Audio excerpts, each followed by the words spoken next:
दोस्त, क्या आप क्लास 12 का स्टूडेंट हैं और आप भी 2026 में बिहार बोर्ड इंटर का एग्जाम देंगे और आपका भी तैयारी अभी बिल्कुल ही कंप्लीट नहीं हुआ है, आप कुछ भी नहीं पढ़े हैं और आपको डर लग रहा है कि 2026 के एग्जाम में मेरा जो सपना था, मेरा जो एम था कि 2026 के एग्जाम में 400 प्लस अंक लाना है, 450 अंक लाना है, लेकिन आपका सपना जो लग रहा है कि आप सपना ही रह जाएगा, क्योंकि आधा साल आपका बर्बाद हो चुका है। क्या आधा साल आपका बर्बाद हो चुका है और आपको समझ में नहीं आ रहा है कि अभी से अपना तैयारी कैसे करना है। आपका हिम्मत यहाँ पे टूटता हुआ नजर आ रहा है। मेरे दोस्त, मेरे भाई, आज की क्लास आपके लिए काफी स्पेशल होगा, क्योंकि आज की क्लास में हम लोग यह बात करेंगे कि आपका जो आधा साल जो भी बर्बाद हो गया है, तो आपके पास जो 6 महीना का समय बचा हुआ है, तो इस 6 महीना में अपना तैयारी कैसे करें कि 2026 का जो एग्जाम होगा ना, उसमें एक बेहतर परसेंटेज आपका आ जाए। और मेरे दोस्त, आप यकीन मानिए, इस वीडियो को शुरू से लेकर के अंत तक देख लेते हैं ना, एग्जाम से रिलेटेड कभी भी दिक्कत होने नहीं देंगे। मैं 100% गारंटी के साथ बताता हूं, और जो भी टिप्स बताएंगे,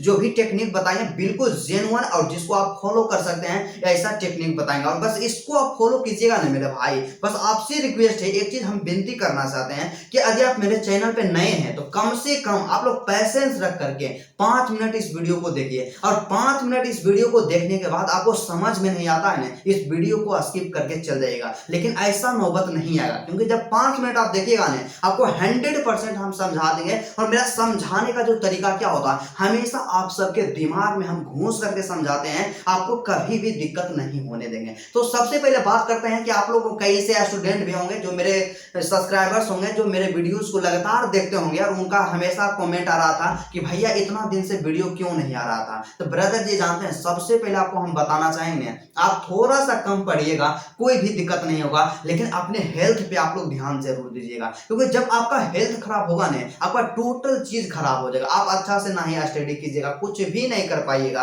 तो सबसे ज्यादा प्रायोरिटी जो अभी देना है आपको, अपना हेल्थ पे देना है। आपको ज्यादा ज्यादा एक्सरसाइज करना है। कम से कम डेली आप लोग क्या कर सकते हैं कि आधा घंटा आप लोग एक्सरसाइज पे आप लोग ध्यान दीजिए। अपना खान पान पे आपको ध्यान देना है। बस फास्ट फूड वगैरह जो होता है, ये सब चीज को स्किप करते जाना है, क्योंकि कहा जाता है कि हेल्थ इज वेल्थ। जब तक आपका स्वास्थ्य ही नहीं रहेगा ठीक, तब तक आप बेहतर कैसे कर सकते हैं। तो यही वजह था कि हम कुछ दिन से, पिछले कुछ दिनों से अस्वस्थ चल रहे थे। मेरा हेल्थ मतलब काफी खराब हो गया था, और इसलिए इतना भी हम समर्थ नहीं थे कि आप सबके लिए वीडियो यहाँ पे बना पाए। लेकिन कोई बात नहीं, हम अच्छा तरह से रिकवर हो गए हैं, और आप सब के लिए हम लगातार पूरा एक एक टॉपिक पे जो आपका समस्या होगा उस पे वीडियो से आएगा। तो मेरे दोस्त, मेरे भाई, बस आपसे रिक्वेस्ट है, जो हम टेक्निक बताएंगे उस पर आप लोग काम कीजिए, नोट करते जाइएगा। एग्जाम में आपको कभी भी दिक्कत नहीं होने देंगे, क्योंकि मेरा टारगेट ही है आप सबको बेहतर परसेंटेज स्कोर करवाना। तो चलिए, सबसे पहले क्या होता है कि अभी से आपका क्या करना है, आप में से 2 तरह का स्टूडेंट होंगे,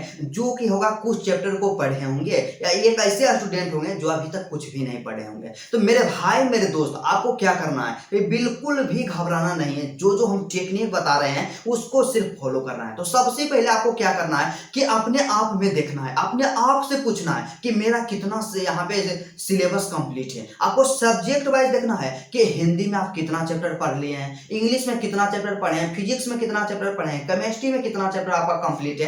आपका जो भी स्ट्रीम है, साइंस है तो आप अपने अनुसार देखिएगा, आर्ट्स है तो आप अपना जो भी आपका सब्जेक्ट होता है उसमें देखिएगा कि किस सब्जेक्ट में कितना चैप्टर कंप्लीट है। आप अपने से सवाल पूछेगा, और यकीन मानिए मेरे दोस्त कि आपसे बेहतर कोई नहीं जान सकता कि आपके पास कितना कंप्लीट आप किए हैं, कितना चैप्टर को कंप्लीट किए हैं। इतना आपको देखना है। उसके बाद आपको क्या करना है, एक डिटेल प्लानिंग बनाना है। क्या करना है, डिटेल प्लानिंग बनाना है, और सब्जेक्ट वाइज आपको प्लानिंग बनाना है। तो आपको टारगेट क्या करना, सबसे पहला प्रायोरिटी आपका क्या होना चाहिए कि आपको सिलेबस खत्म करना है भाई। और सिलेबस जानते हैं ब्रदर जी, आपको हम बता देते हैं कि यदि आपको बेहतर परसेंटेज लाना है तो सिलेबस जानते हैं, आपको दिसंबर तक हर हाल में खत्म कर देना है। लेकिन मेरा ऐसा मानिए नहीं, यदि आप बेहतर करना चाहते हैं, वास्तव में टॉपर बनना चाहते हैं, 400 प्लस अंक लाना चाहते हैं, आप नवंबर तक अपना सिलेबस कंप्लीट कर लीजिए। और नवंबर तक जब आप सिलेबस कंप्लीट कर लीजिएगा ना टोटल सब्जेक्ट का, तो आपका दिसंबर बचेगा और जनवरी बचेगा। तो दिसंबर जनवरी में आपको क्या करना है जानते हैं, रिवीजन करना है,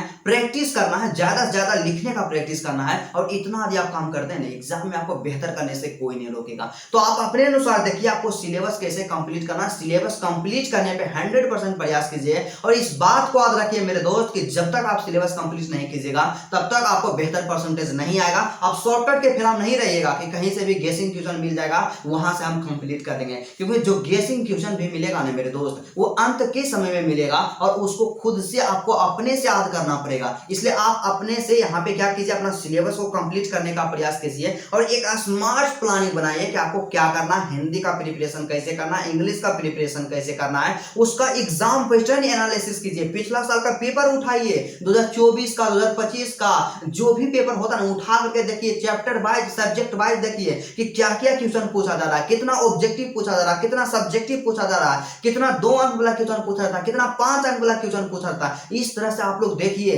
और अपना एग्जाम पैटर्न को समझिए, क्योंकि जब तक आप एग्जाम पैटर्न नहीं समझिएगा, बताइए आप बेहतर कर सकते हैं जी? कभी भी बेहतर नहीं कर सकते हैं। इसलिए अपने आप से भी मेहनत कीजिए, ठीक है। उसके बाद अगला क्या होता है कि यहाँ पे आप लोग कंफ्यूज होते हैं कि हमें कौन कौन से किताब को पढ़ना चाहिए। आपको कंफर्म हम बता देना चाहते हैं कि आपको कौन से किताब को फॉलो करना है यार, बेस्ट, इससे ज्यादा आपको किताब पढ़ना ही नहीं है। क्योंकि कई ऐसे मेरे भाई होते हैं जिनके पास कई सारा बुक होते हैं, वे एक भी किताब को अच्छा तरीका से नहीं पढ़ पाते हैं। और कई ऐसे मेरे भाई होते हैं जो कंफ्यूज रहते हैं कि हम कौन सा किताब पढ़ें, किस क्वेश्चन बैंक को पढ़ना है, ऑब्जेक्टिव में किस किताब से तैयारी करना है। आप लोग हमेशा कंफ्यूज रहते हैं। तो आज के बाद जानते हैं आपका कंफ्यूजन 100% आपका भाई दूर कर देगा, ठीक है। तो आप लोग क्या कीजिएगा, थोड़ा सा ध्यान से सुनिए। आपको क्या करना है, किताब में जानते हैं सबसे पहले आपको क्या करना है, एनसीईआरटी किताब ले लेना है। क्या आपको एनसीईआरटी किताब लेना है? आपका हिंदी है, ले लीजिएगा। जो भी हिंदी इंग्लिश का जो किताब आता है, हिंदी का आता दिगंत भाग 2 और इंग्लिश का आता रेनबो पार्ट 2। और आपका जो भी सब्जेक्ट बच गया सबका एनसीईआरटी ले लीजिएगा। और एनसीईआरटी इसलिए लेने के लिए बोल रहे हैं क्योंकि बिहार बोर्ड क्या करता है, एनसीईआरटी को ही फॉलो करता है। और एनसीईआरटी से जानते हैं जी, आज तक ना बाहर क्वेश्चन पूछा गया था और ना ही कभी बाहर क्वेश्चन पूछा देगा। तो एनसीईआरटी आपके पास होना ही चाहिए, मस्ट है।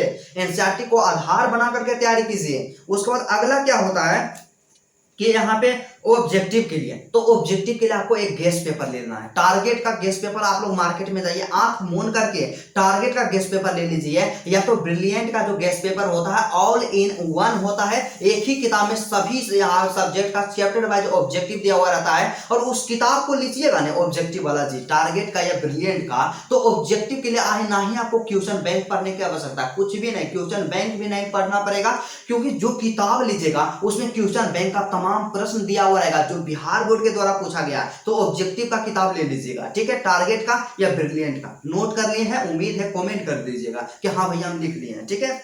उसके बाद अगला क्या होता है कि ब्रिलियंट का क्वेश्चन बैंक लेना। आप लोग हमेशा पूछते हैं कि भैया कौन सा क्वेश्चन बैंक यहाँ पे रहेगा बेस्ट है। और कई ऐसे मेरे भाई हद तो तब पार कर देते हैं कि पूछते हैं कि भैया जानते हैं 2025 में मेरे भैया मेरी दीदी एग्जाम दी थी और 2025 वाला क्वेश्चन बैंक है मेरे पास, तो उससे काम हो जाएगा। तो ब्रदर जी आपको यहाँ पे नहीं पता होना चाहिए कि क्वेश्चन बैंक कभी बदलता है जी, कभी भी चेंज नहीं होता है। 2026 के लिए जो क्वेश्चन बैंक लीजिएगा ना, उसमें सिर्फ फर्क इतना सा रहेगा कि 2025 वाला क्वेश्चन दिया हुआ रहेगा। और आपको पता होना चाहिए कि 2025 में क्वेश्चन पूछा गया तुरंत 2026 में पूछा जाएगा, कभी भी नहीं पूछा जाएगा। तो आपके पास यदि पिछला वाला भी है, ज्यादा पिछला नहीं होना चाहिए, कम से कम यदि 2025 के लिए भी क्वेश्चन बैंक है तो बेस्ट है। या आपके पास क्वेश्चन बैंक नहीं है तो ब्रिलियंट का ले लीजिए, एग्जाम में मोस्ट इंपोर्टेंट रहेगा। इससे मतलब समझिए बेहतर क्वेश्चन बैंक अभी भी मेरे ख्याल से अभी मार्केट में नहीं है। बस कंडीशन क्या होता है कि आपका मीडियम यदि इंग्लिश है तो इंग्लिश लीजिए, और मीडियम यदि हिंदी है तो हिंदी ले लीजिए, ठीक है। उसके बाद अगला जो होता है आपको एक मॉडल पेपर ले लेना है, टारगेट का मॉडल पेपर लेना है। अभी मार्केट में नहीं आया है, एक मतलब इस महीना जो चल रहा है अगस्त चल रहा है, तो अगस्त में आ जाएगा मॉडल पेपर। टारगेट का मॉडल पेपर लेना है, इतना किताब लेना है, इससे ज्यादा आपको नहीं लेना। फिर से एक बार रिवीजन करवा देते हैं, एनसीईआरटी लेना है, ऑब्जेक्टिव के लिए टारगेट लेना है, क्वेश्चन बैंक लेना है और एक मॉडल पेपर लेना है, बस इतना ही लेना है। और इसी किताब को पढ़ना स्टार्ट कर देना। आपको काम क्या करना है ब्रदर जी, सबसे पहले आपको चैप्टर को कंप्लीट करने का प्रयास करना है। कीजिएगा, चैप्टर को कंप्लीट करने का प्रयास करना सिलेबस को, और जैसे ही आपका एक चैप्टर कंप्लीट होता है उसका सबसे पहले आप अपना खुद का नोट्स बनाइए। क्या आप अपना खुद का नोट्स बनाइए, क्योंकि आप लोग क्या करते हैं कि कहीं से भी नोट्स ले लेते हैं और क्या करते हैं अपना नोट्स नहीं बनाते हैं, हम भी नोट्स देते हैं। इसका मतलब ये नहीं कि आप अपना नोट्स नहीं बनाइएगा, आप अपना नोट्स बनाइए और जो नोट्स लिए हैं ना ब्रदर जी, उस नोट्स का इस्तेमाल अपना नोट्स बनाने में कीजिए, और जैसे ही आपका एक चैप्टर खत्म होता वहां पे उसका नोट्स बनाइए। उस नोट्स में जितना भी क्वेश्चन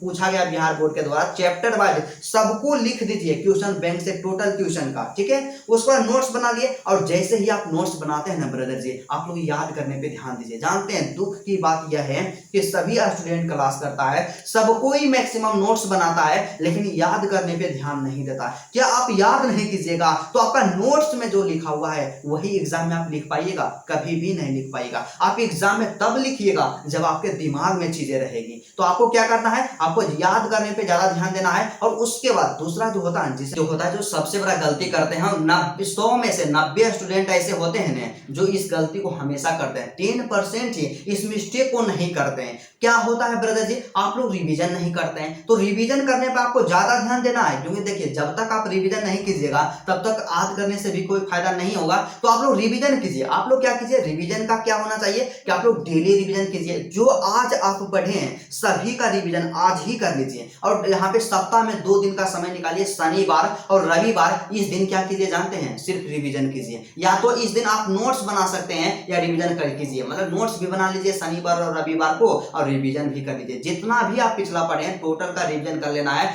इससे ज्यादा आपको कुछ भी नहीं करना, इतना आपको काम करना है, ठीक है। उसके बाद अगला क्या होता है कि हम लोग जानते हैं अक्सर क्या करते हैं कि ज्यादा वेटेज वाला जो होता है ना उस पर ध्यान नहीं देते हैं। आपको जानते हैं बेहतर परसेंटेज लाना है ना ब्रदर जी, आपको ऑब्जेक्टिव पे 100% कमांड करना होगा। सबसे ध्यान आपको ऑब्जेक्टिव पे सबसे ज्यादा देना है। और मेरा ऐसा मानना है ना कि आप लोग चैप्टर वाइज जो ऑब्जेक्टिव वाला किताब लिए हैं ना टारगेट के, उसको रट जाइए, 100% रट जाइए। एग्जाम में कभी भी आपको दिक्कत नहीं होगा, ऑब्जेक्टिव पे ज्यादा ध्यान देना है। उसके बाद अगला क्या होता है कि कई ऐसे स्टूडेंट होते हैं जिनको मैथमेटिक्स अच्छा लगता है पढ़ने में, तो मैथमेटिक्स से पढ़ते रहते हैं। जिनको फिजिक्स अच्छा लग रहा है तो फिजिक्स पढ़ेंगे, जिनको केमिस्ट्री लग रहा है तो सिर्फ केमिस्ट्री ही पढ़ते रहेंगे। ऐसा मिस्टेक कीजिएगा ना जी, कभी भी बेहतर परसेंटेज नहीं आएगा। आपको सभी सब्जेक्ट पे बराबर ध्यान देना है, क्योंकि सभी सब्जेक्ट का यहाँ पे पूर्णांक जो होता है बराबर होता है। सभी सब्जेक्ट 100 नंबर का होता है, और आपको बेहतर करना है तो सभी सब्जेक्ट को बराबर ध्यान आपको देना ही पड़ेगा। आपको सभी सब्जेक्ट को बराबर ध्यान देना है, ठीक है। गांठ बांध लीजिए इस चीज को।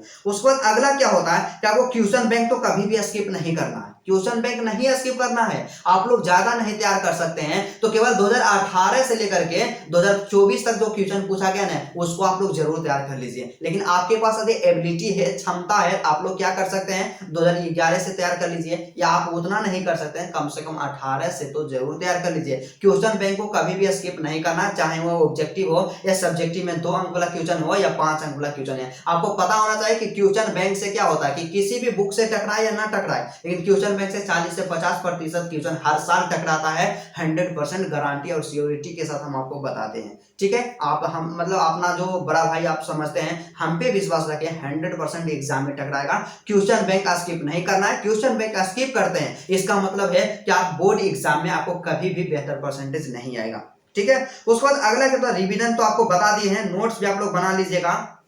और इसी तरह से आप लोग एक चीज और ध्यान दीजिएगा, आप लोग अपना हैंड राइटिंग पे ध्यान दीजिएगा। जो स्टूडेंट टॉपर बनना चाहते हैं, जिनका जो एम होता है, ड्रीम होता है 400+ अंक लाना, तो हैंड राइटिंग पे ध्यान दीजिए। लिखने वाला पे काम आपको जानते हैं क्या करना होगा, इस गलती को हम भी किए थे, इसलिए हम अभी से आपको बता रहे हैं कि लिखने पे ध्यान इसलिए आप दीजिएगा क्योंकि लिखने में आपको 2 काम करना है। सबसे पहला आपका लिखावट जो होगा अच्छा होना चाहिए, दूसरा क्या होना चाहिए कि आपका स्पीड भी होना चाहिए। और जब तक आपका स्पीड नहीं रहेगा ना, एग्जाम में हर एक सब्जेक्ट में 1 से 2 क्वेश्चन छूटेगा।